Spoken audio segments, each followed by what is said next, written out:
Good evening, viewers of the Farming Empress. Hope the good Lord has kept you well.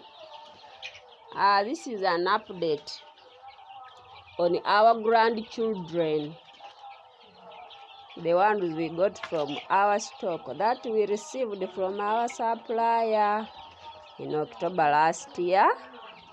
They started laying in February. We collected eggs. We ate what we ate, we sold what we sold, and then we took some for hatching. And today,